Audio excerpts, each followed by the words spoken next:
রোজা রেখে এই 6টি ভুল আপনি করছেন না তো? রোজা রেখে এই 6টি কাজ করলে রোজা রেখে কোনো লাভ নেই। রমজান রহমত, মাগফিরাত আর নাজাতের মাস। এই মাসে আল্লাহ আমাদের ডেকেছেন তার দিকে ফিরে আসার জন্য।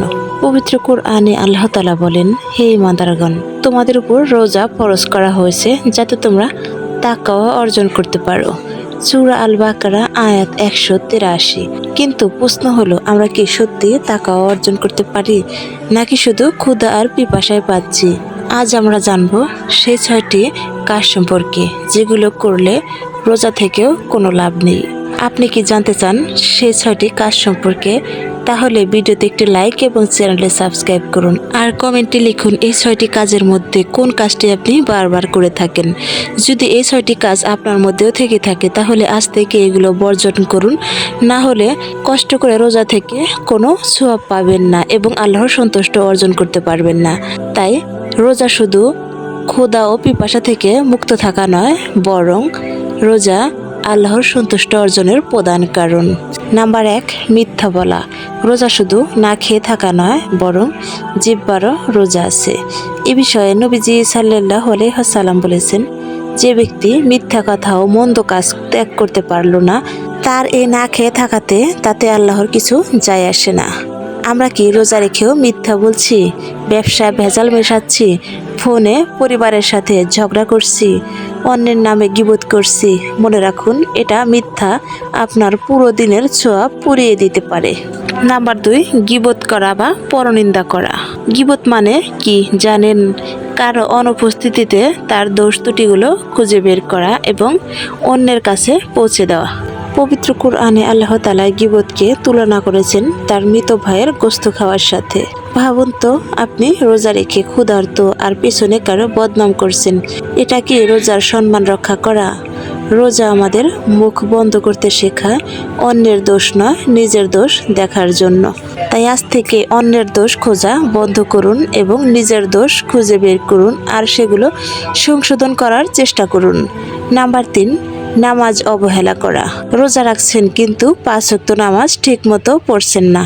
নামাজ ছাড়া রোজা যেন ছাদবিহীন একটি ঘরের মতো, অর্থাৎ যেই ঘরে ছাদ নেই সেই ঘরের কোনো মূল্য নেই। ঠিক তেমনি শুধু রোজা রাখছেন কিন্তু 5 ওয়াক্ত নামাজ ঠিক করছেন না, এতে যেন রোজা হালকা ও দুর্বল হয়ে যাচ্ছে। রোজা তখনই শক্তিশালী হবে যখন আপনি রোজার সাথে সাথে 5 ওয়াক্ত নামাজ সঠিক সময়ে সঠিকভাবে আদায় করবেন। নবীজি সাল্লাল্লাহু আলাইহি ওয়াসাল্লাম বলেছেন, নামাজ হলো দিনের স্তম্ভ। রমজান মাসে যদি নামাজ ঠিক না হয় তাহলে আর কি হবে? নাম্বার 4, অশ্লীল কথা ও খারাপ দৃষ্টি। আজকাল সোশ্যাল মিডিয়া খুললেই ফিতনা, রোজা রেখে হারাম ভিডিও দেখা, খারাপ ছবি দেখা। এটা কি আত্মাকে পবিত্র করবে? রোজা শুধু পেটের নয়, চোখেরও রোজা আছে, কানেরও রোজা আছে। নিজেকে জিজ্ঞেস করুন, আমি কি আল্লাহর সামনে দাঁড়ালে এই চোখ নিয়ে দাঁড়াতে পারবো? নাম্বার 5, রাগ ও ঝগড়া। নবীজি সাল্লাল্লাহু আলাইহি ওয়াসাল্লাম বলেছেন, যদি কেউ ঝগড়া করতে আসে বলবে আমি রোজাদার। রোজা আমাদের ধৈর্য শেখায়, কিন্তু আমরা কি সামান্য কথায় আগুন হয়ে যাই? একটু ভেবে দেখুন, একটা রাগ আপনার সারা দিনের ইবাদত নষ্ট করে দিতে পারে। নাম্বার 6, হারাম উপার্জন। রোজা রেখে যদি আমরা হারাম আয় করি, ঘুষ নেই, প্রতারণা করি, তাহলে ইফতারের দোয়া কিভাবে কবুল হবে? হারাম খাদ্য দেহে গেলে ইবাদতের নূর নষ্ট হয়ে যায়। রমজান হলো হালাল হারামের হিসেব ঠিক করার মাস।